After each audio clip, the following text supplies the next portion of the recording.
What's up, everybody, and welcome to the final live show of Morning Cup of Hockey presented by Bet365 of the season. Whatever your bet is, it's never ordinary at Bet365. So download the app and get in on the game. And remember, you must be 19 or older. It's a little bit bittersweet this morning because we won't be talking to the chat after today for a few months. We'll miss you guys, obviously, during our summer episodes when we do pre-recorded shows. But we do have a lot to talk about from yesterday. I think Colby and I have still been, and Vic too, we've all still been like arguing and discussing which teams won, which teams didn't do enough yesterday. Obviously, we see all the opinions in the chat before the show even started this morning. So a lot to get into today. But Colby, how you feeling? And I mean, you kind of look hilarious right now, but how you feeling? Why do I look hilarious? Because you're like, so, the camera's like on top of you. You're never usually like that. Well, I am down the shore. And I only live about 10 minutes from Frank's house, and it's pouring rain out. Jake Reynos wins the contest. Okay, and so it's pouring rain out this morning, and it's just absolute mayhem at my house. And so I came over here because Frank's kids are older than my kids, and I knew I could have some peace and quiet, and I could use his studio. And I will say, he's got a great setup. I mean, I've seen this before, obviously, but it's very, as you can see, I'm never this clear, and the lighting is never this good. And you even said to me, "Wow, you actually are tan, huh?" And I'm like, "Yeah." That was Vic. When I'm at home.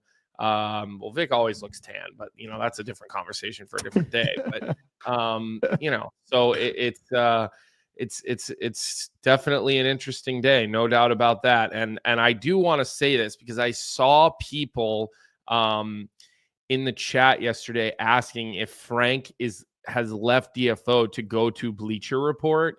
I just want to nip that in the bud right now.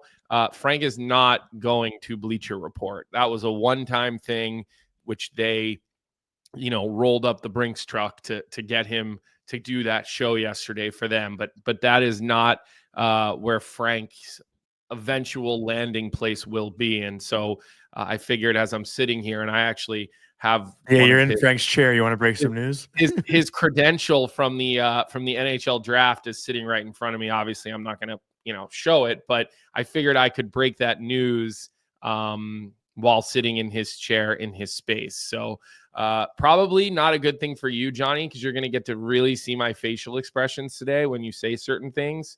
Although, I know you've had some tough travel, and I can sense that you're a little tired this morning. So I feel like I'll take it easy on you a little bit. And how about this? I don't think you should take it easy on me in the last show of the year or the last show of the season. I thought the New York Rangers and I thought Chris Drury, I thought they had a good day yesterday. I think everybody was really worried about Gavrikov's contract based on the fact that, Provorov got what Provorov got, I did want to talk about that Provorov contract at some point because I didn't really get a chance to address it on our show yesterday, but everybody was so negative on it. And I want to shine a little bit of a different light on my view on that. But getting Gavrikov at $7 million, getting Keandre Miller out the door, something they've been trying and wanting to do for a long time. He also was a prime candidate for an offer sheet. It was going to happen. With how Chris Drury has operated, nobody was not going to take an opportunity to fire something his way, right? So to turn him into a first, a second, Gavrikov for less money, and Scott Morrow, who, look, you and I are big believers in Scott Morrow. We watched him play a lot of college hockey, okay? We haven't seen him, completely into his own as an NHLer, okay? And we hope that he has... Well, he hasn't gotten full reps yet, or hasn't been given the keys yet to be the full NHLer. But so we'll see what he is. We'll see what Morrow is. I think you and I, again, we both think he can be something, but he still has to prove it, And so I do think the New York Rangers filled a need. Yes, they have more needs, but I thought Chris Drury, in my opinion, bought some goodwill yesterday with the moves that he made. Yeah, I agree. Before I give my opinion, I just want to give a quick shout out to our sponsor, Proraso, the most complete choice for shaving and beard care made in Italy since 1948. Proraso has been a staple of Italian culture and barbershops globally for 4 generations. So get 15% off at Proraso-USA.com. with our promo code Hockey15. And Colby, Frank was actually in our like pre-show meeting briefly this morning, and we were talking about, me and Vic were talking about like which teams actually did well, which teams, didn't do enough, which teams were smart to not do a lot. And when it comes to making moves, like the Rangers were probably more active than most teams were yesterday. Maybe not fair to say most teams, but there were a lot of teams that didn't do much yesterday. And for the amount that the Rangers did, they came out on top. Like other teams made a lot of moves, but they weren't necessarily, signings that people feel great about. So we actually have a great question from NYR Marine right off the bat this morning, 20 minutes before the show even started. He said, at Johnny, also, can you please compare the trade returns for Keandre Miller and Noah Dobson? Because I think the Rangers got a better return for a lesser defenseman, which basically means, the pieces the Rangers got back, the first, the second, Scott Morrow is better than the 16th pick, the 17th pick, and Emil Heineman for Noah Dobson, who Noah Dobson is better than Keandre Miller. But what I will say, and this might be a take of some sort, a hot take maybe, I do think Keandre Miller will turn into a better player for Carolina than Noah Dobson will for Montreal. Just because of the system and the way that Carolina plays, I think it's better suited for Keandre Miller. Like the player that the Rangers traded today is not better than Noah Dobson. But I think 4 years from now, the way we talk about Keandre Miller will be much different than it is today. And I think the return, and I do think I actually don't agree. Can you tell me why you think that? Can you tell me why? Like, dig in a little bit more on that, because I need to understand. The Rangers were a horrible defensive team. The forwards never back checked. Okay, but hold on a second. But you're talking about team-specific stuff, and I understand when you plug a player into a system and they become part of a wheel. I get that from a philosophy standpoint. Jesus, but philosophical. Let's just talk details of a player's game. Like, what about his game? Because like when I watched him play and his lack of urgency, defending, and his sort of lackadaisical moments getting back into dangerous areas. Sometimes he doesn't close guys off. Like with Keandre Miller, why do you think all of a sudden, because that a lot of those are personality traits, right? And so, but that's also it's a product of the team too. Like think about the team in the NHL that plays with the most urgency. That's the Carolina Hurricanes. Like Colby, when you walk onto a team, you have to, you either adapt to how the team plays or you get pushed out. Like Brady, I see a comment, Shea 2.0.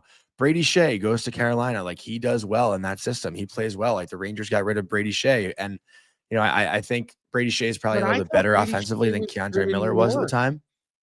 I thought Brady Shea was a pretty good player in New York. He was good in New York, but I think he became a bigger piece in Carolina, if that makes sense. Well, he wasn't playing behind McDonough, and he didn't have shot. I mean, he was looked at.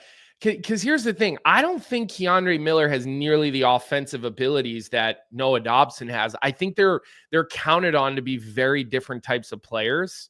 And I don't know, like I think that Noah Dobson is going to flourish in an individual level, where I feel like what you're telling me is you think Miller's just going to fit nicely into a system, which is going to make him a better player. And like, I'm just thinking more, specifically why Keandre Miller would just, again, become a better player than Noah Dobson just because of a team that he went to. Like, I'm not saying that I'm more so saying the success, because obviously like Carolina right now is built more to win, I feel like, than Montreal is. And again, Montreal is one of those teams that did very well. I think getting Zach Bolduc yesterday is one of the more underrated moves that we saw on July 1st. Like Bolduc had a great rookie season. I think he's an unbelievable player that probably could maybe not fit his way into the top 60 yet in Montreal, but there's certainly a chance he could get there. And I just think the success that Keandre Miller have is probably a little bit ahead of the success Dobson will have right now. But Miller, again, like Miller being put into a top 4 spot in Carolina, to me is just a perfect role for him. Like in New York, he was looked at to be Adam Fox's partner and was never really given that chance. Like he had a couple of runs with Fox, but never really got the reins for it. And I think with Keandre too, like the expectations for him were so high in New York, and mentally maybe that affected him a little bit. Where in Carolina, like obviously he's making a lot of money right now and he'll have expectations, but the way that team plays as a whole, I don't think it'll get to him as much as it did in New York. Yeah, I mean, listen, I also think that we talked about this on the show yesterday. When you're with a guy, Carter Hutton and Barnaby talked about it, like we all kind of talked about it. When you're playing, like you really get to see a guy every day up close and personal. The fact that the New York Rangers felt like they could trade him to a team that they're probably going to have to play in the conference finals, like to me, they look at Keandre Miller and they're like, we'd like to play against this guy. He's easy to play against. He doesn't play nearly like his size. I don't know. Like I'm a Dobson fan. I think his ceiling is so much higher than Keandre Miller's. Like I really do. I think that Dobson can do the things you can't teach. And then I think there are certain things he still has to learn to do where like, I don't think that's the case for Keandre Miller. Like I just don't. Well, so, Keandre has all the tools though. Like he has the size, he has the physicality when he wants to have it. He's pretty decent offensively too. He's had a 40-point season. You know, all the tools are there. He just hasn't put it together yet.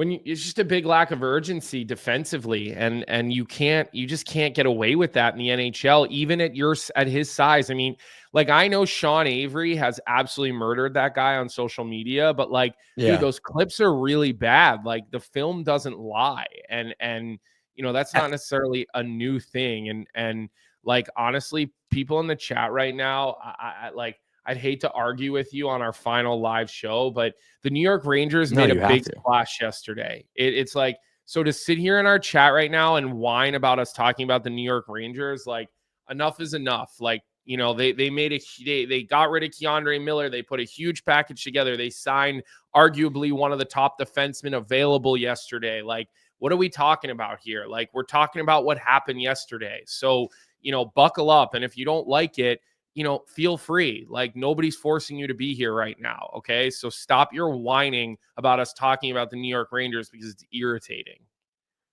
But what I will say too, the original question from MYR Marine was the Rangers return was better than the Islanders. I don't know if I fully believe that. Like what do we know the Rangers are getting from this? Like they got a first round pick, a second round pick, and Scott Morrow, who again, like you and I are both high on Scott Morrow, but the Islanders just went out and got really good draft picks too in round one, apparently. Like, obviously Eklund is someone that we talked about. Aitchison, seems to be a very highly touted prospect as well. But Eklund, for the most part, from what I've heard, is the steal of the draft. Like he's a guy who's a top 10 talent. They are until they're not, Johnny. Like I hear you. But we don't know what the Rangers return is going to be yet. We don't know what these picks are going to turn into yet. So I don't know if it's fair to say the Rangers are going to win it. Two different situations. Keandre Miller was an offer sheet candidate, right? And Noah Dobson at his salary and what he would command was really not. Like you're talking about Noah Dobson needing $9 or $10 million. Like the compensation for that on an offer sheet would have been so much bigger. So these weren't necessarily two exact similar situations, New York Marine. So I don't think you can look at the returns and say, this would be apples to apples. So we'll see how this pans out. We obviously, I don't really want to waste time talking about draft picks right now, Johnny, only because again, we've never seen Eklund. We've never seen any of these kids play. I refuse to form my opinion based on what other people say about players. I will not do it. And I've never seen those guys play. So I just don't want to, I don't want to dive too deep into that. So I do want to kind of keep moving through some of the other teams. And I saw G on social media yesterday, basically saying the Boston Bruins are embracing the tank. Like they're going to try to get McKenna. And the problem with that theory is that they're too good to be in last. Like they are too good of a team. They're an 80-point team next year, 85-point team. Cause you still have, you still have the goaltender and you still have McAvoy and you still have Lindholm and you still have Pasta, but this is two free agencies in a row that, and Neil, like, I see what you're saying. Neil Simmons says Grinelli is the ultimate Bruins doomer. Like, okay, like I'll bite on that a little bit, but still like they're going to be so average next year. The geeky contract I thought was way too much. I didn't like that contract, but go back to last year, what he did, okay? With he gives Zadorov all that money, and then he gave Lindholm all that money. Lindholm. And the Swayman debacle. And a debacle, but I have no problem paying Swayman. I'm giving Swayman that contract that was all last summer. Day. It was Swayman. I know, I'm just saying that contract doesn't bother me. Sure, the way it was handled, but it's two in a row. And look, what I have since found out, and you can see whose chair I'm sitting in right now, so you could probably guess where I got this information from. But to me, the information that I was given was that Tanner Jeannot had 13 teams to choose from. He had 13 teams bidding on his services, and all the teams that were bidding on his services were willing to give him term, right? Like, look, the dollar value on Jeannot is not horrible. $3 million, like, or 3.4, whatever the number was, 3.4. Yeah. That isn't the problem on Jeannot. The problem on Jeannot is the amount of years you gave him, but it sounds as if he had a ton of options, right? Like, he had all these other teams bidding on his services. Now, I don't know why Sweeney had to be the guy to pull the trigger, but again, I generally sit here and I've always said, take a step back, look at the body of work for Don Sweeney, and I've defended him, not on everything. And I've told you guys, personally, I don't like the guy, but professionally, I can appreciate the work that he's done. But I mean, that is going to be the most average team in the NHL next year. Not bad enough and not good enough. Like, the Bruins remind me of what the Flyers have been like for a very, very long time. It's like Corrali's a guy who's had some success in Boston. They bring Jordan Harrison, who didn't quite pan out in Columbus. He's a Northeastern guy, so they've seen him play a million times. The Victor Arvidsson thing, I guess that's like a reclamation project. Like, let's see what he can do for 1 year and see if he can fill a void. But I don't know, man. I thought the Bruins were rudderless with their plan yesterday, and I'd put them up against maybe the LA Kings for having one of the worst days in free agency yesterday. Those two groups where I generally like to Ken Holland's another guy. I like to give him the benefit of the doubt because he's put together some good teams and he's done some good stuff. But you know, I was really thrown off by the 5-year signing. And again, the other signings like don't bother me that much because like. But let's say Jeannot got like 1.8 million. Does the 5 years still sound as bad? Of course not if it's 1.8 million. But Johnny, like, what kind of hypothetical is that? He got 3.4. He got more than double that. Like, he got more than double the amount you just said. So for me, but you're saying you have a problem with the term, like just with how many years he got. Like, he's still a 28-year-old guy. Like, it's not you're getting a 33-year-old. If you were going to say to me, hey, he got 700,000 a year times 5 years, like, I mean, like, that's like, come on. Well, you had a problem with the term. So I'm asking you had a problem with the term. So I was asking you if the dollar amount was half, if the term would still bother you as much. Yeah, but that's not what no, of course it wouldn't. Because again, you're still. That's kind of what I'm asking you. Okay. Because I feel like because you're getting a 28-year-old guy who by the time it's done, he'll be 32, 33. Like, I don't think it's again, like, would I have paid him $3.4 million? Probably not. Like, that's kind of what you'd pay a guy who maybe just played on the fourth line of a Stanley Cup champion. Like, you give him a little bit extra money because they just won. Like, I've seen that happen before. Like, so to me, this didn't make sense. But if the Bruins and the Bruins feel a certain way about, you know, having those heavy forwards that can play on your third or fourth line, like, to me, again, I said it yesterday, like, this guy's going to be there for James Hagens, for Zellers, like, when they come in. Like, it's kind of, you know, to help with those young guys and to be the big physical guy and maybe they don't need a protector, but like, that's what it seems like to me. And the Bruins value that.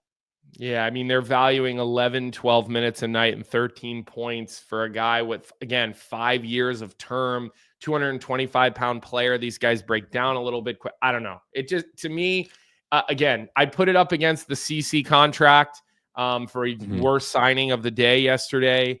I saw a really funny tweet yesterday. It was from a Kings fan. It was like, oh my God, when I saw the news, I was like, thank God we signed Corey Perry and not Cody Ceci. And then like 4 hours later, it was Cody Ceci also. It was so funny. I mean, the Kings yesterday, yeah, they're up for it. But like Colby, And while I we're on see. Boston, Go what? ahead. Go. No, I see No, I people was in the just saying, chat talking about Dvorak's contract yesterday. The Dvorak yeah, but that was contract just 1 doesn't year. bother me. It's 1 year. It's just It's 1 year. 1 Yeah. year. They needed a center. Okay. The market was slim. You didn't give him term. You gave him a 1-year prove it contract that you could probably eat half of and flip him at the deadline for something. I don't know why anybody would be that up in arms about the Dvorak contract when there's no term on it. I thought that, listen, is it a little bit of an overpay? Yes, but it's an amazing contract from a year standpoint. And it's just a little, it's an above average stopgap where there's a connection to Rick Tocchet from the Arizona days. So there's familiarity there. I completely disagree with putting Dvorak in that category of worst signing from yesterday. While we're on Boston, or while we were on Boston, I don't want to move on from Boston too fast. I do want to get the chat's opinion because for me, for our last Out West worst team of the week, like the Boston Bruins are the team for me. So chat, you guys know how we do it. Write in the chat who you think is the worst team coming out of NHL free agency day, or at least the first day of free agency yesterday. To me, it's the Boston Bruins. Colby, do you think LA did a worse job than Boston?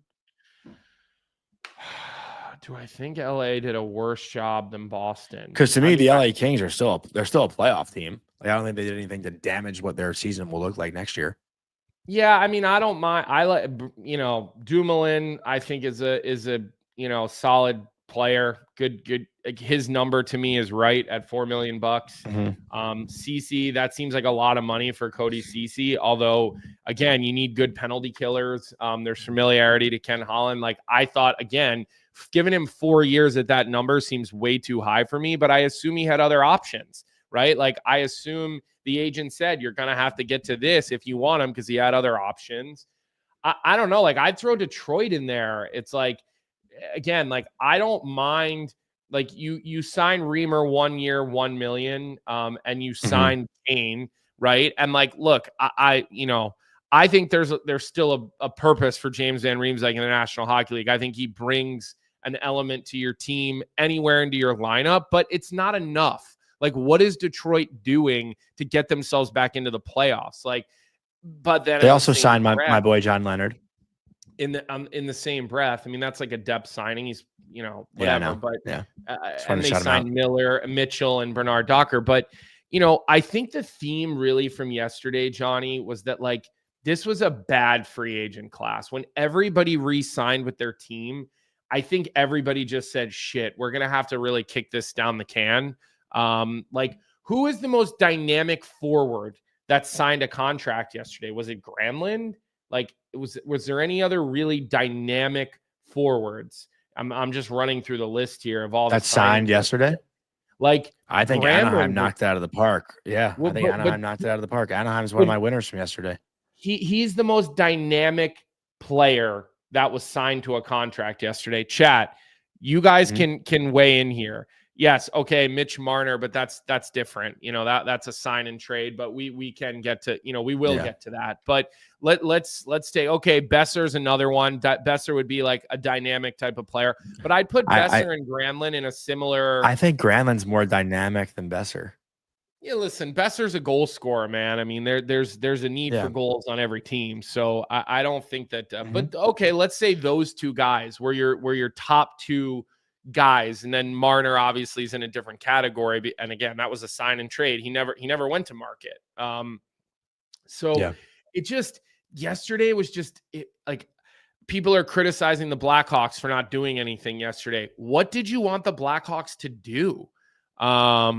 I don't know what you wanted the Chicago Blackhawks to do yesterday in order to. Yeah, but now the Blackhawks, better. Colby, the Blackhawks are on like year 3 in a row of having a roster that's tanking.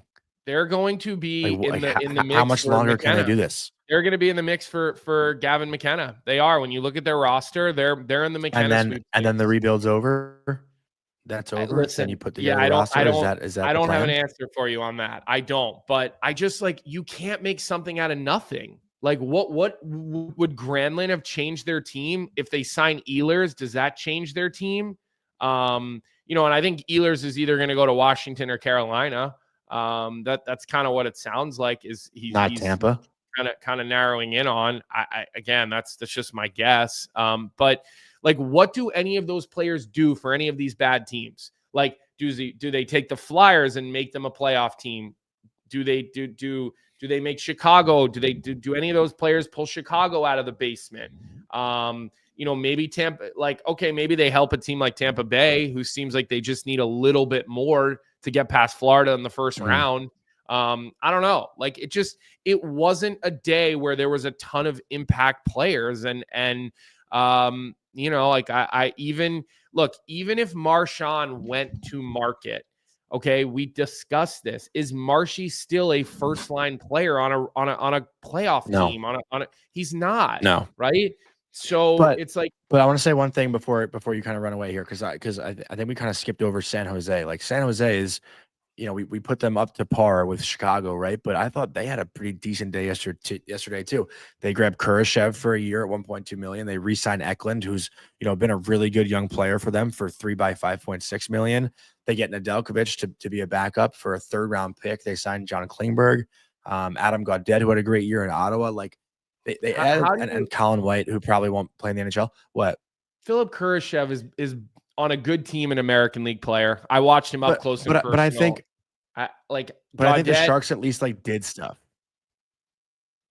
I mean, Johnny, they have to get to the floor. They're not even at the floor right now. So that to me, like, I'm not criticizing them. They're in a rebuild, but how can you look at what San Jose did yesterday and be that, like, they're literally. I'm just saying, in comparison to Chicago, who didn't do anything, like, you can feel better about San Jose.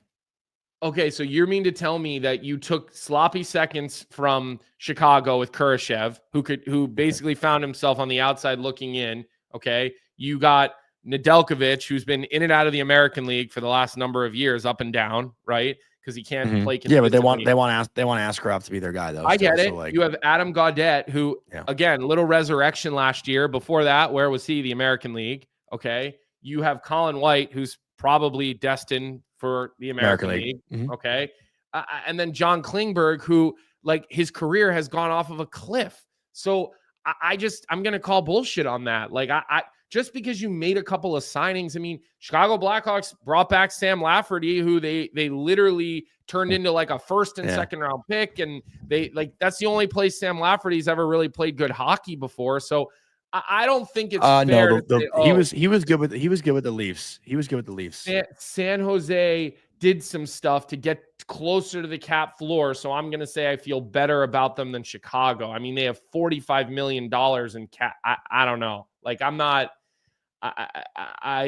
the difference to me is that San Jose has Macklin Celebrini, and they have Will Smith, and they have Misa, and it's a little bit exciting from a forward standpoint. You know, Misa's going to sign, and he's probably going to play in the NHL this year, right? So I think there's maybe a little bit more excitement offensively for that team, but I don't know, man. I just don't think you can really say there's as far as, like, they're probably fighting for McKenna next year, both of those two teams. I don't know. I think the Sharks will finish. I would say San Jose finishes at least 20 points ahead of Chicago. 20 points? I think Chicago's that bad. I really do. I think they're that bad. Wow, 20 points. Okay. But also, like, but to put a positive spin on Chicago too, like, they probably feel like they have so many spots to fill with all the prospects that they have, that they're going to give all these young kids room to play. You know, it's going to be like a learning year for the Blackhawks. Like, let Nazar, like, all these guys come in and just play in the NHL and try to get some experience, which I don't have a problem with. Like, you have a ton of prospects, and so, you know, only so many roster spots to give out. Like, let the young kids get in there and have a shot. Yeah, well, some of these kids are coming up on their 3rd and their 4th years pro. So I don't know. Like, yeah, we'll have to revisit. Like, I want to see what Oliver Moore. Yeah, like Oliver Moore, Rinzel, Levshunov. Yeah, I mean, listen, you think 20 points better? I think that's a little bit. I think they're that bad. I think they're that bad. Yeah, well, we'll see what I'm happens. not saying the Sharks are that good. I'm saying the Blackhawks are that bad. I mean, what I started the segment by saying they'll be in the McKenna sweepstakes again next season. So, Yeah. let's keep bouncing around here. Wait, just to put a bow on it, I got to do our Out West read because I didn't do the read before we started. So that segment was brought to you by Out West. Summer is here, folks, and we've got big news. Out West just dropped 8 brand new polos built for wherever your day takes you, from the office to 18 holes to post-game beers. We're talking clean designs, athletic fits, and breathable performance fabric that holds up in the heat and in the boardroom. Whether you're rocking classic black or stepping into fresh seasonal colorways, these polos are made to be your go-to again and again. So check out all 8 styles now at outwest.us and make sure tomorrow's outfit is one worth repeating. Use code Cuppa, C-U-P-P-A, in all caps for 15% off of your first purchase. Out West, every game needs an outlaw. Colby, about you. Okay, so I wanted to touch on oh man, I just kind of lost my place of where I wanted to go. I had somewhere that I thought was worth really kind of getting into as I'm kind of scrolling the list a little bit here, and we're kind of talking about some of these teams yesterday. I think you were surprised, Johnny, that Tampa Bay didn't quite do anything. Yeah. I think I kind of heard you talking about that. And again, like, I just want to say this, like a team like Tampa Bay, like they only have $1.1 million in cap space available. They have 16 forwards and 6 defensemen. So like they do still need a little bit of help, but like, who did you want them to go out and get? Like what are the opportunities out there in a day like yesterday? I'm not sure how you're really improving your team all that much. I don't know if there was like a specific player that I had in mind for Tampa, but like usually they'd make a trade or find some way to clear up cap space to go get somebody. I mean, last year was Jake Gensel, right? I did see Ehlers' name on Twitter linked to Tampa a lot yesterday, but for me, every free agency, it feels like the Tampa Bay Lightning are the team that's making a big splash. Like we talk about, like not to get into the tax conversation, but it's, where do the players want to go when they're signing their UFA ticket? It's the teams like Florida, the teams like Tampa. So yesterday for me, it was kind of just surprising to see them be pretty quiet. I mean, I know they signed Holmberg, Nick Abruzzese, who I think is like the Harvard kid. I think he played at Harvard, right, a few years ago. And they extended Goncalves, but I'm just Johnny, not used to seeing. They have no cap space.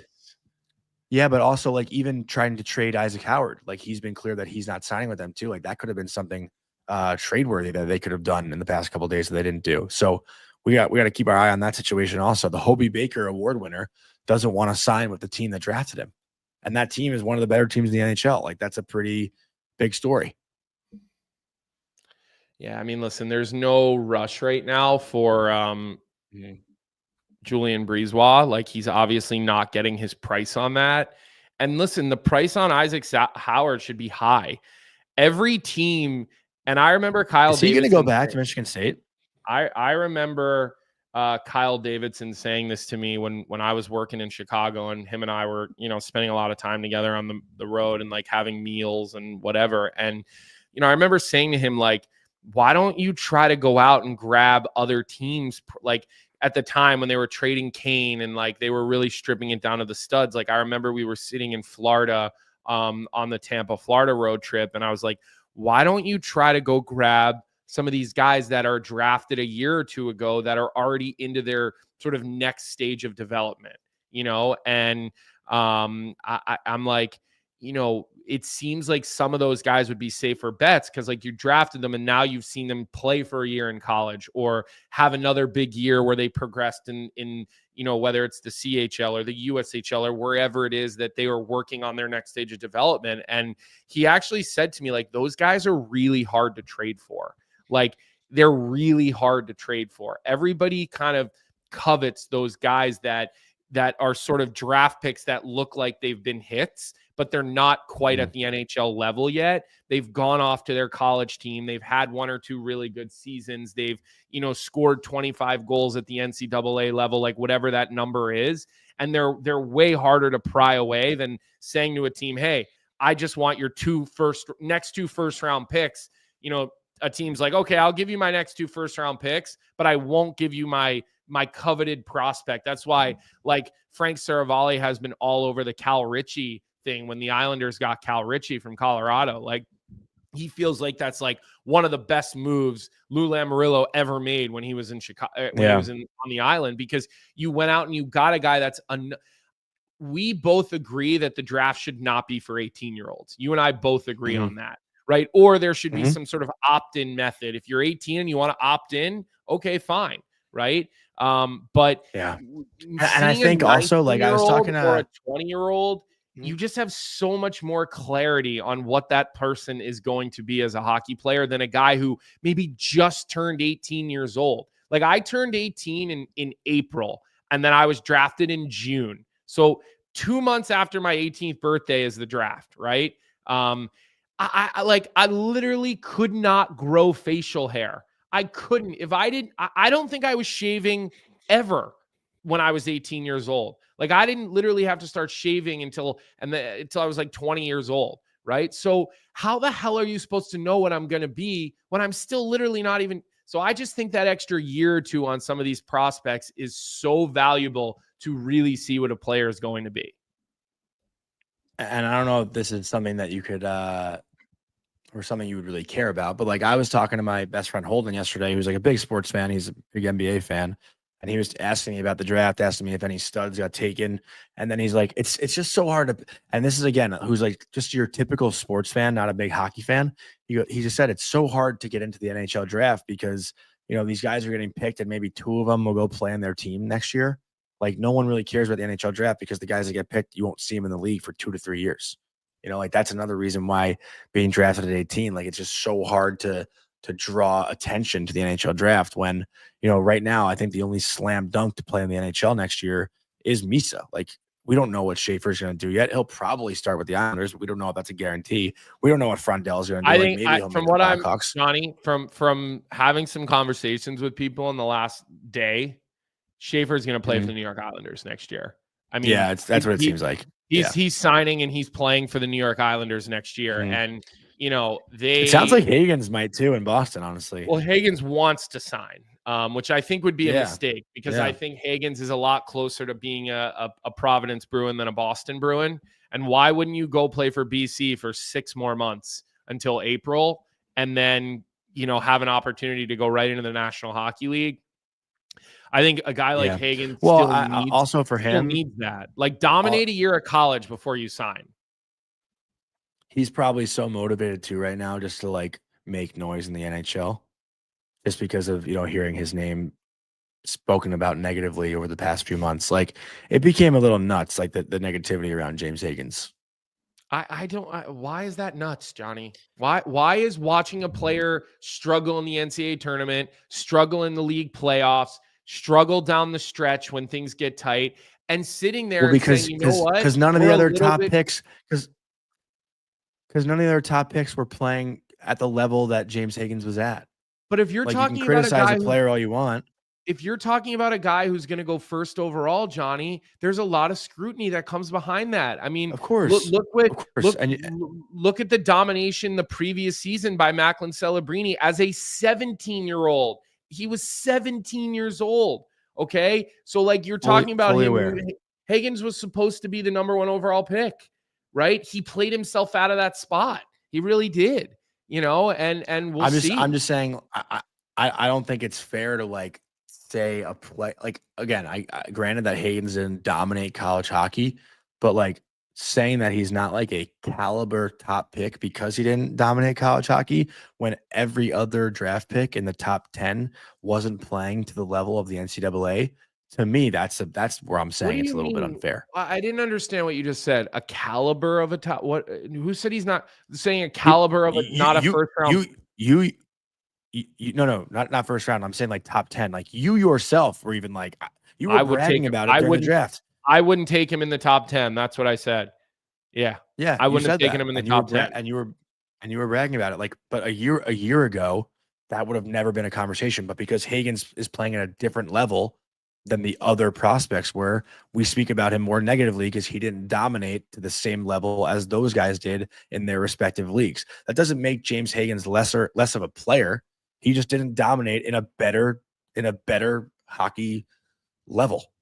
Like I think that's where okay, well, that's then where people lose me. Anton Frondell play? He played with men. He played in the Swedish Hockey League against men. That's a hell of a league there. That Swedish Hockey League in Sweden, right? Fair. Like, so that's Fair. not true. Okay, there was also opportunity but for at the most part. You're also talking about World Juniors where you're playing against guys who are more your age and your peers. Okay, and there were obviously things that people didn't like. I don't think it's necessarily a domination thing too, Johnny. Like, it's a style of play. It's are you going to certain places? What do your habits look like? So, I don't know. Like, see, there you go. We have never mind. It was about Frondell, not about Higgins. Okay. But you see what Infinity Link said in the chat? Frondell played in the B League. Okay, let me look that up. I don't know. I don't know why you have become this. You're like this James Higgins like apologist. Like I don't know. I actually am, because it bothers me when a kid is talked about. He's praised a year ago and then goes to play in the NCAA and doesn't have the, again, he didn't have a first overall season. I've admitted that, but people have said like he's not a good player anymore. It goes from this kid's a god, he's gonna be the first overall pick a year ago, doesn't dominate the NCAA. Like, again, a lot of players don't dominate their first year in college. And I'll use the example. Cale Makar did not dominate his first year in college. He didn't. He had like 23 points his first year in the NCAA, and that was after going 4th overall. I didn't realize that Der Gordon was in the Allsvenskan, and then they actually won and qualified to move up to the Swedish Hockey League last year. So I don't know when they got relegated. I'm trying to look now at their history. I know Der Gordon was in the Swedish Hockey League when I was still playing. And I mean, listen, the Allsvenskan is still a really, really good league. It's probably the best second pro league in Europe as far as the level of play. Maybe the Swiss B League, or the Swiss 2, they call it, might be, but Swedish Hockey, again, playing the Allsvenskan at that age, again, I'm still putting up 25 points in 29 games in a league that's very difficult, and then again 7 points in the qualification. Like, I'll put it to you this way: when I was sitting there and I saw the Flyers come to the draft table, and I knew that you either could take Martone or you could take Higgins, like I thought it was I would have done the same thing Danny Briere did, and I would have taken Martone over Higgins. So, I listen, again, we'll see what happens here. Like, I think the kid should go back to BC, be the man. I agree. I agree. It's like, show everybody how good you are, have a chip on your shoulder about it. But, getting sensitive about us critiquing a player, but what would you like us to do? Like, would you like us to pretend that he played U18s? Like, where would you like us to? No. Like, I just, Colby, I don't know what else we're supposed to do with the guy based on where he played. Listen, it could be. Let me try to phrase this as I'm like thinking about it in my brain. Like, I think when you're comparing guys who play in college to guys who play, major junior, or play against, let's say 18 to 21-year-olds versus 21 to even 25-year-olds, there's a different tone around it. Like Macklin and Jack Eichel and Fantilli and all these guys who dominated college hockey deserve that praise. Like, they dominated in, to me, the best place you can possibly play before the NHL. I would even argue the best college hockey is better than the AHL. Like, it probably is. No, you don't think so? No. Better level of play than the AHL, Johnny. Come on. Okay, maybe that's a stretch. But it's more than a stretch. My point. It's more than a stretch. Okay, that's insane. All right, I lost the plot. That's fine. Let me get the plot back. Okay, but again, like, if I would have loved to seen like Misa and Schaefer and all these guys that we talk about who dominated their respective level do it in the NCAA. Like, just because James Higgins didn't dominate the NCAA, to me, doesn't make him less of a player. It just makes Macklin and Jack Eichel and those guys who do dominate more of a player. Like, the fact that Macklin dominated the NCAA, to me, like, I think that him like, again, we talk about him, he's an that he was better than Bedard before he even whoa. I think you even said he's better than Bedard before he even played his first NHL shift. And I believe that. Yeah, because he dominated college hockey. He could have dominated, U Sports or U14s. Like, it's what I saw. And let's not forget, he did go 7th overall. Like, we're not talking about a guy who went 47th overall. Like, okay, like, he was projected, but there was a lot of disrespect, and he went 7th overall. Now, look, the Bruins drafting you has been not a good thing over the last course of history. Like, it's not a great thing to be drafted. I mean, they've had some issues developing players and bringing players along and losing guys in the American Hockey League. So, it's not necessarily a good thing, but it's like, we are talking about a guy who went 7th overall. Like, we're not talking about some guy who fell out of the first round. You just had other teams there's six teams that said, you know what, this guy's he's not for us, right? And then here come the Boston Bruins.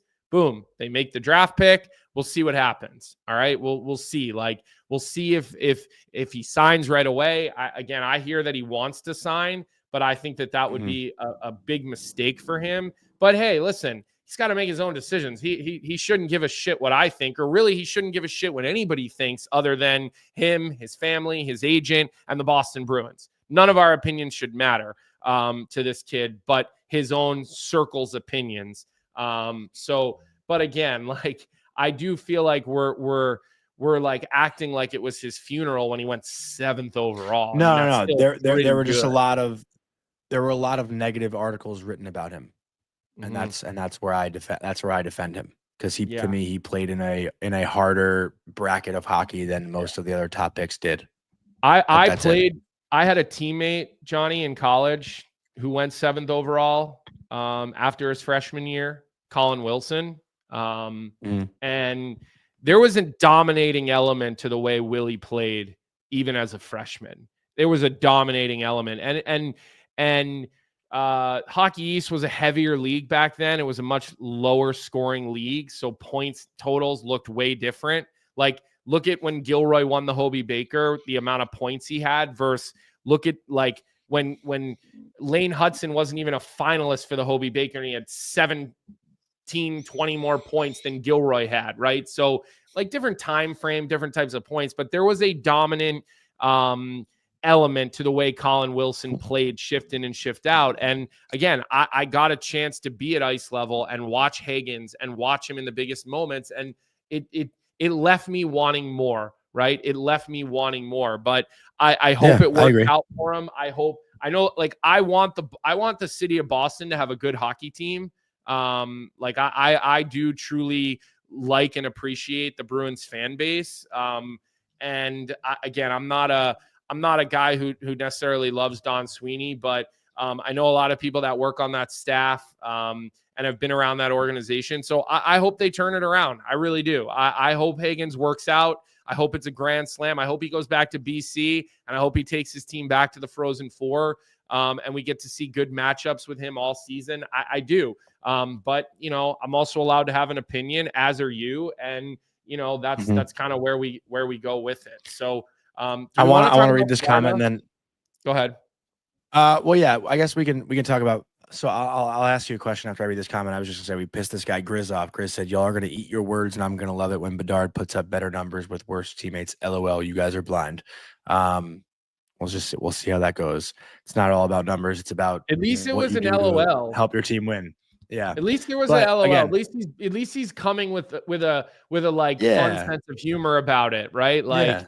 I mean, that's good for him, but hey, we'll see, right? I mean, we don't think so, but if we do, no problem. You can make us eat our words. I have to eat my words on here more times than not, so I got no problem with that. All right, so let me ask you this question, and then this can kind of lead into the Florida Panthers, because to me, there's still no team that's as good or better than the Florida Panthers right now. Like, if I'm picking a team to win the Stanley Cup, it's going to be the Florida Panthers again. But before I ask you this question, Colby, just want to give a quick shout out to our sponsor, Budweiser. Budweiser is encouraging buds to make time for hockey, not excuses. Every goal, every check, every win is better enjoyed with your buds. So phone a bud, text a bud, ping a bud, and call out their excuses for bailing on hockey.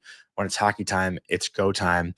Colby, is there a team that missed the playoffs last year that you feel is in a better position now to make the playoffs next year?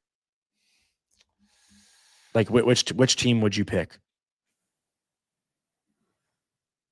I mean, I think the New York Rangers are a playoff team next year. Who do you think comes out of the East? Ottawa? I think with the moves that they've made, I think that they're a team that gets back into the playoffs. I think Igor Shesterkin is one of the reasons for that. I don't. Who comes out? Difficult to say. Maybe it's Washington. Ottawa, probably, right? Like, I hate to say it, but misses. Maybe, like Washington's another year older, another year slower. I like, and I was on Washington last year when you weren't, and most people said I was an idiot, but I could see that. I think, does Montreal, what does Montreal look like next year? Like, do they finally sneak their way in? Maybe, or do they get in, or are they not in? Like, I think those are areas you can look at, but honestly, unfortunately for, somebody who really does enjoy watching Alexander Ovechkin play, like, I could see next year being a little bit of a letdown year for Washington. And will they make me eat my words on that? I think that would be where I would put my chips on that, Johnny. But I think the New York Rangers go back into the playoffs next year. I really do. And so, but that would be mine. What about you? I think, listen, I think Logan Thompson had a hell of a year in net, and I think Washington's blue line is still too good for them to miss. It is a good blue line. So I don't think the Capitals fall out. I have a hard time picking one team to drop. Ottawa would probably be the easiest choice. To me, that's the lowest hanging fruit. But I'm looking at the Western Conference and the two teams that I really like. And I was early on it last year, and my prediction missed. But Utah and Anaheim are two teams that I'm looking at. Maybe the St. Louis Blues drop, and one of those teams finds a way in. To me, it's probably more likely that it's Utah because they're in the same division. But again, the Anaheim Ducks and the Utah Mammoth, which still I have to get used to saying. Like, Utah is a team we didn't talk about, Colby, that had a great day yesterday also. They signed Nate Schmidt, Brandon Tanev. Like, those are two pretty good signings for a team that had a pretty good inaugural season out in Utah. They had 89 points. Though? You'd really call that a great day? It's a good. I said great. I said great. You said great. I just say they had an okay. I give them a solid. Like, they had a low B. I mean, listen, Nate Schmidt. Remember something. I know he just won a cup, but he's still a third. He was still a third pair guy, right? Like, he was not taking big. Yeah, but look at their blue line. And I agree that at $3.5 million, you're not expecting crazy play and production out of Nate Smith. But I mean, to me, you basically made two depth, bottom pair, bottom lineup types of signings, like Yamamoto, Perunovic. Like, okay, fine. Like, they're 775 leave minimum guys, but I don't look at Utah and say they had a great day. I think that they had a very average day. But think about the injuries they had last year. Like, they lost Michelli too. We forgot about that. Yeah, they did lose Michelli. But like, their blue line is Sergachev, Marino, Mata, Dursey, Schmidt, and Cole. Like, that's a pretty solid blue line. Johnny, I think you want Utah to be good so bad that I definitely do. You just said all of that without actually thinking about it, and now as you're going through it, I think the wheels are turning. And JJ Peterka.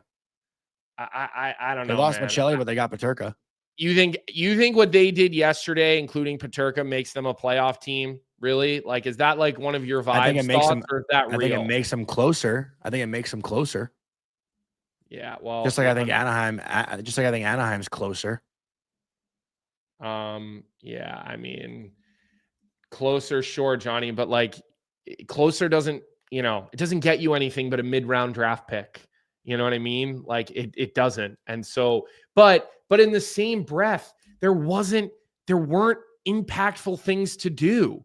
Okay. Like you could have gotten hurt yesterday, in my opinion, like badly hurt more than you could drastically improve. Like, all right, like you gave 3 years to Schmidt and Tanev, but like $2.5 million, $3.5 million with the cap going where they are. I don't know. Like, I truly believe if you're one of those teams, you could have hurt yourself more yesterday than helped yourself by, giving out large contracts, giving out, Blueberry Life in our chat. And yesterday is probably one of the biggest whiners that we've had in our chat all season. It's like, I'm a homer because I'm a homer because I don't think Utah had a great day. Can you please make it make sense? Like literally biggest whiner yesterday, whining about everything that I said. Just whine. And here you are at 9 a.m. today in our chat, watching me talk for an hour, whining some more.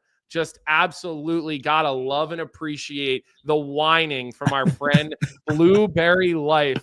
You might get the crown of whiniest chat member that we have seen. You're right, Chris. And he's winning. He's winning. Yeah, he's winning. Him love. He's just like, congratulations, you got my attention. Okay, like I know that's what you're all yearning for, is just a little bit of attention and a little bit of love. And I'm a homer because I don't like Utah. Like I didn't love what they did yesterday. Geez, like God forbid, I mean, the vibes are good in Utah. They got cool uniforms. They're a playoff team now, guys. Well, now you're just mocking me. That's mean. I didn't do anything. You always did something. J-Rock really wants us to talk about St. Louis. He really wants us to talk about St. Louis. What did St. Louis do yesterday? Okay. They got worse. Yeah. Like, I mean, but okay. What I will say here is that the off season's not over. Okay. I think J-Rock might have been sarcastic. The off season is not over. Okay. Jeremiah says Nate Schmidt is going to win the Norris. Jeremiah, were you in the chat yesterday for the free agency show? Like, I feel like I didn't see you in the chat yesterday, and I could have missed you, but I was looking in between segments. And the other thing I wanted to say about the show yesterday, Johnny, I want to give love to Tyler Yaremchuk. Oh, my God. He was unbelievable. Tyler...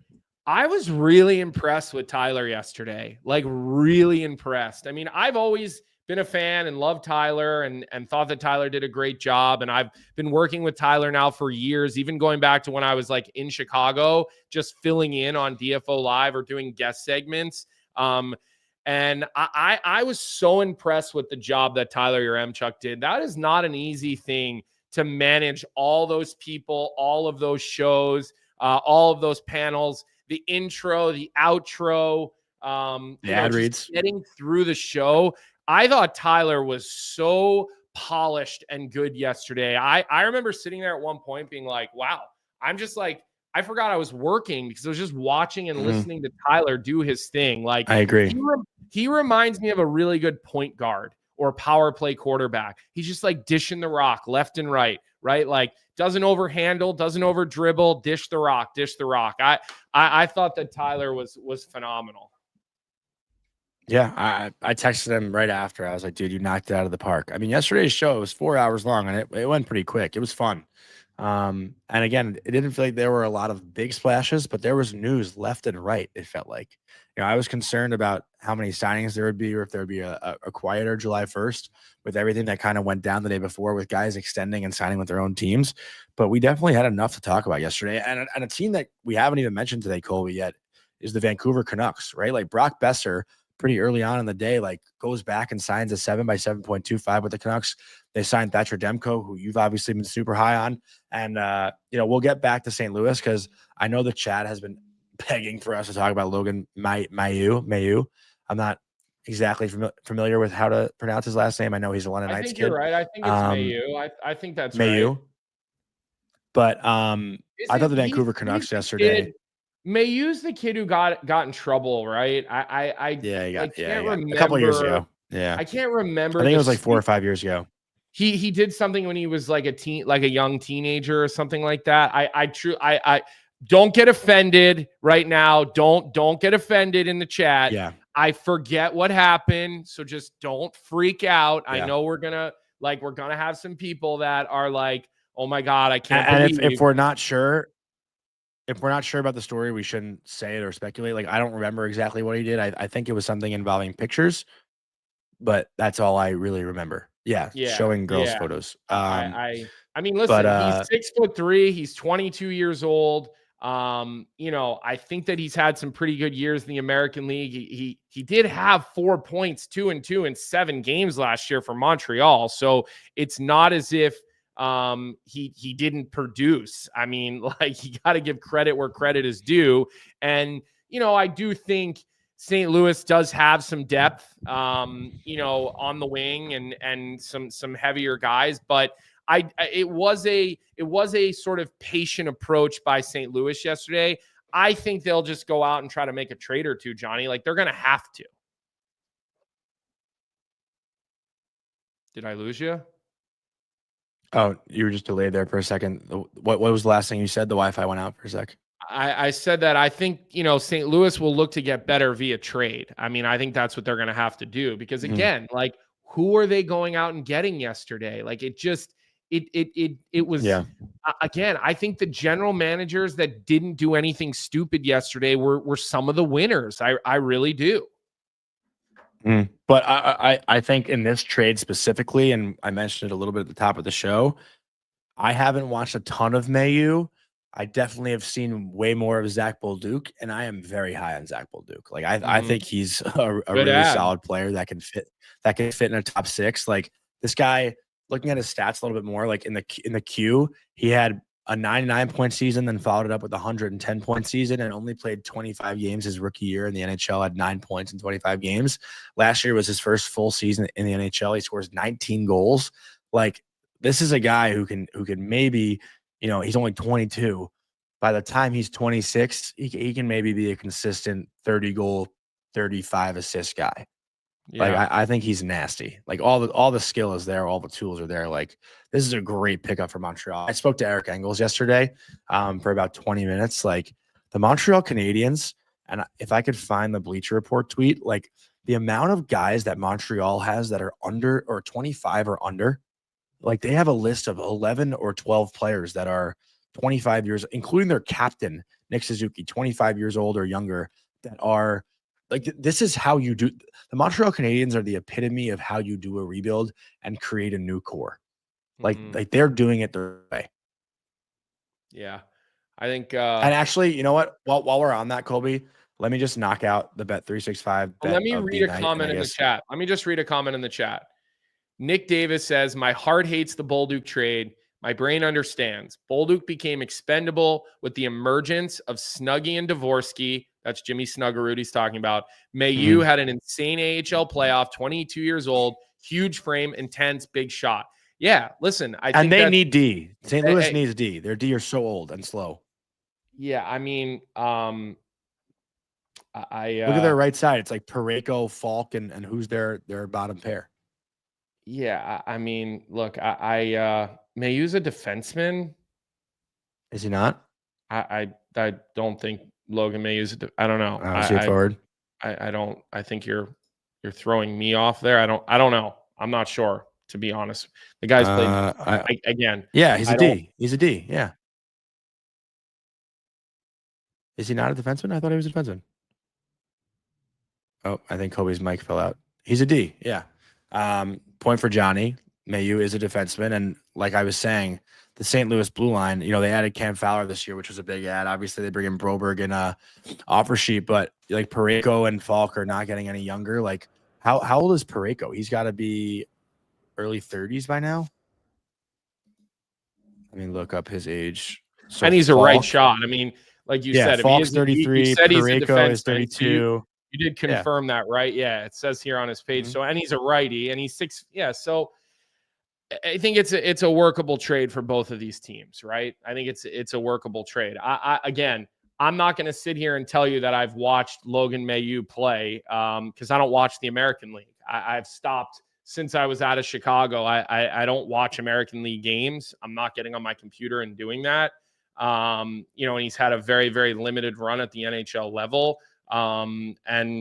Again, didn't watch the American League playoffs either. So good information from the chat, kind of talking about the way he played in the AHL. And honestly, like we said earlier, don't really remember necessarily the story around it. I just remember that there was a lot of people took issue with the draft pick. But again, that's what I keep saying. Like, free agency is done. Nikolai Ehlers is still sort of the one big domino to fall. Okay.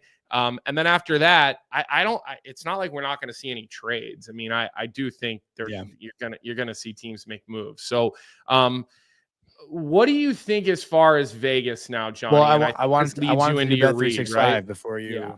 No, Montreal was my read because I wanted to say our bet 365 bet of the night, which will probably be our bet of the summer. Presented by Bet365, whatever your bet is, it's never ordinary at Bet365. So download the app and get in on the game. You must be 19 or older. And it's the Montreal Canadiens to make the playoffs. Right now, I believe the betting odds put the Rangers back in and took the Montreal Canadiens out. And Montreal is plus money, plus 120 to make the playoffs right now. I think they get in, and I'm very confident in saying that. Montreal obviously found a way to squeak in last year, but I think this coming season they've gotten much better. So I think the Montreal Canadiens get in at plus money. I like those odds. And now you want to talk Vegas? I mean, listen, I think that was the big move. And I think we saw Kelly McCrimmon come out and say why they did the sign-in trade. Do you believe what he said? His answer was, we did a sign-in trade so we could keep the AAV at 12 instead of 13.7.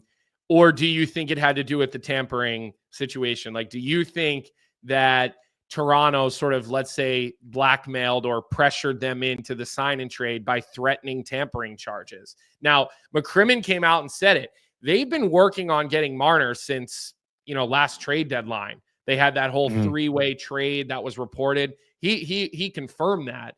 I am surprised nobody had the balls to ask Kelly McCrimmon that in the press conference that he did. I guess I shouldn't say that I'm not surprised because, I mean, a lot of the people that do those things are completely, have no balls whatsoever. But I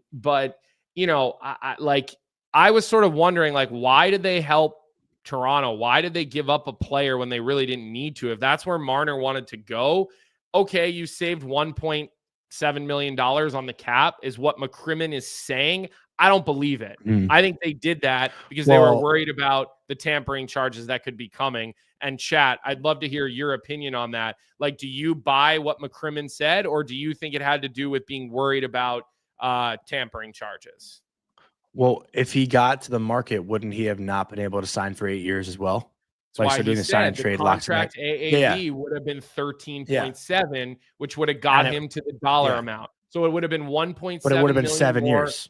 1.7 more million against the cap for 7 years would have got to the same dollar amount. That's what McCrimmon said. Yeah. So that they saved 1.7 million on the cap by doing the sign and trade. That's what he said. So I think getting him for the 8th year is a big part in it as well. Obviously, if Kelly McCrimmon can avoid the tampering accusations and conversations, he will. Obviously. Well, he didn't have to avoid it. Nobody asked him about it. But again, if Mitch Marner signs at 12:01 yesterday, everyone's up in arms, right? Like even with this trade, everyone's up in arms because Vegas is typically a team that does, for lack of a better term, sketchy shit, right? Are they not? So, I think both could be true. But for Mitch Marner, like, to get the 8 years, he was probably eager to do that as well. I'm sure he wanted the 8 years. Listen to what I'm saying, okay? Mm-hmm. He was getting the same amount of money. So what is the difference between like Kelly McCrimmon said, if we got this player in free agency, it's the extra year of security. Okay. I don't know what else. No, it's the same. It's the same. I mean, it's the same money, but it's an extra year of having a job and a place to play. Okay. Yeah. Yeah. I Okay. don't know. Like, All right. is that such a hard concept? I don't think. Yeah, we're not saying the same thing. I guess I don't know. Like I feel like I'm pretty So you mean to on board tell with what me you're he'd saying. rather work longer and get the same amount of money rather than working shorter for the same amount of money? Like, if the number is He might not want $96 to. million, He wouldn't you might not want want to look $96 have to million look for a dollars place to play.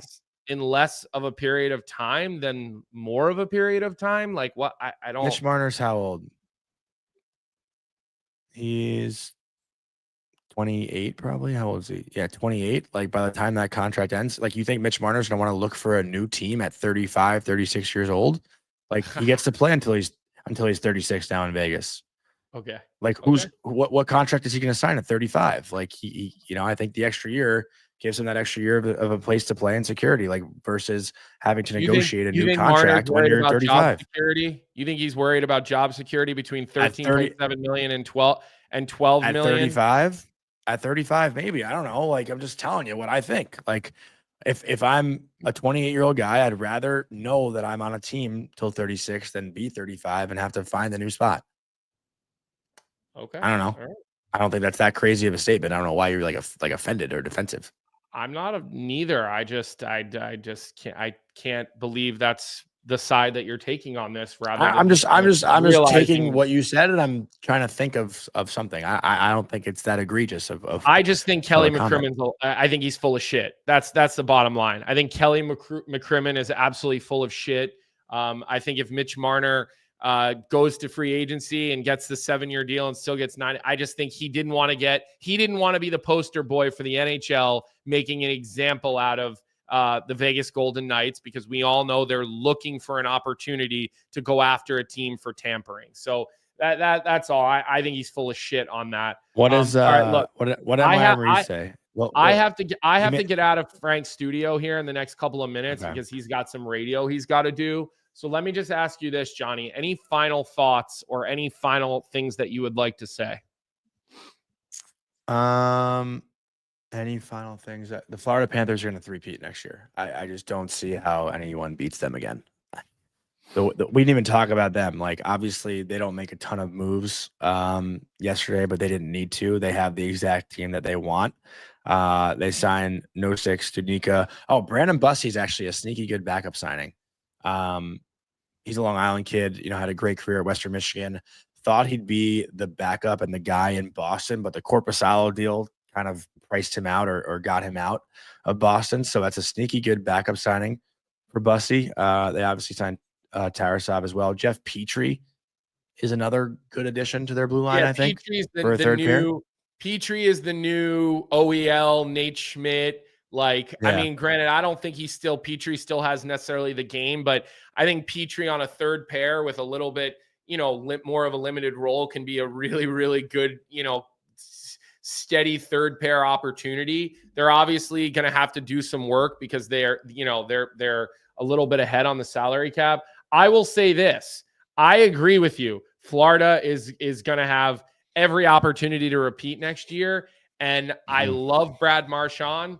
I'm so happy that he got another big contract. And we all know that it's, borderline cap circumvention. But hey, good for Zito. He continues to play chess and everybody plays checkers. That will age really bad, Marshy's contract. Like, honestly, I think the hope with signing all the guys that they signed yesterday is if they could win one more cup and then Zito's, think about it. Look at Cooper, look at Brisebois. These guys have more leash than anybody else in the whole National Hockey League, which they've earned, right? They've earned those opportunities to have more leash. And so I think that's where Bill Zito is. He's like, look, I might have one or two more runs with this group. And so I'm just going to overcommit to everybody, and then I'll deal with it at a later date.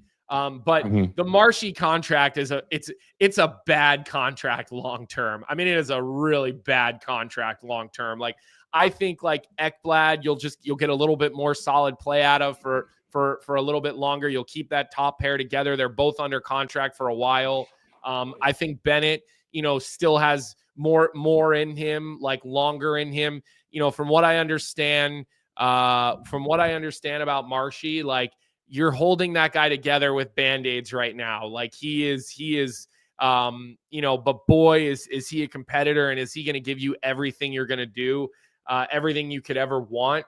And I love what Florida's doing. Said, fuck it. We're going all in. We're going to try to win again next year. Who gives a shit about the future? I absolutely love it. But this is how you end up in a rebuild in 5 years, or in less time than that. But hey, I mean, we're going to celebrate it, and we're going to see. I mean, I think Evan Rodriguez is probably the odd man out in that group, because I think Luosterainen and Lundell are just too they're too impactful, although you could get a lot for those guys in a trade. I mean, like, you could really get a lot for Lundell and Luosterainen at $3 and $5 million in a trade. I'm not saying you'd want to do it, but I will give them credit for that. Last thing I want to say, Johnny, about the Edmonton Oilers, Stan Bowman better have a trick up his sleeve in goal. Like, I mean, I was talking to Frank about that this morning, and he was like, I've been going through the rosters. Like, I just don't know who's out there to go and get. They're in some trouble there. They should trade for Yegorov.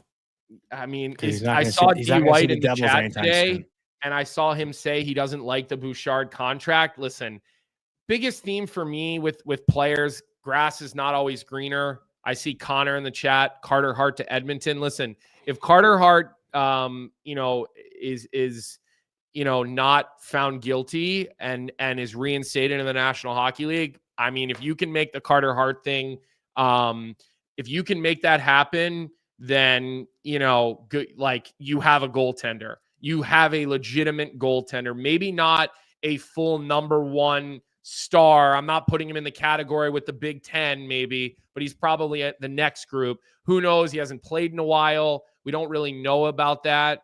And so, look, we'll monitor that situation. Obviously, you'll monitor that situation to see what happens with that. So, but boy, if they run it back with that goaltending duo, like, what are you doing? So what are you doing? Yeah. That was another team yesterday that I thought didn't nearly make any noise. And, maybe we'll have a bit next time we talk to everybody live, we'll have a better idea of what Connor McDavid's situation might look like, right? Like, are we expecting him to sign an extension, like, after all the extensions that we saw the last couple of days? I think Connor McDavid will sign an extension in I think so too. In Edmonton. I don't think he'll get to the market. I don't have any idea if it's going to be 8 years. I don't know when they're going to ratify the new CBA where it can only be 7 years. I would assume if he wants a long-term deal, he'll do it before that. And he'll maximize it at an 8-year deal. Or does he say, you know what, I'll take a 4-year deal and I think 4. I think 4, because Matthews took 4 too, right? But listen, everybody said that Marner was taking 4. Vic has been yelling and screaming that, Vic's an idiot. Yeah, okay, fine. But still, like, you don't know. Like, we're just guessing. Connor McDavid may never want to have these conversations again. Okay. So may never want to have to be in the news again for his contract. So he just says, give me the 8 years. Right. Like, he doesn't seem like a guy who, like, enjoys having people talk about him for any other reason than whatever he's doing on the ice. Mm. Yeah. So that's all I really got, Cole. That's a wrap on the season.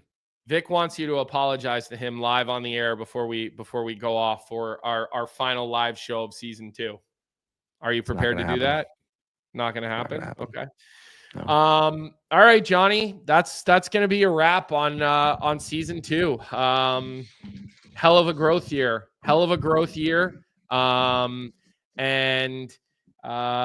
Again, it's only growth because people come and they stay and they chat and they comment and they like and they download and they've just become such a big part of all this. So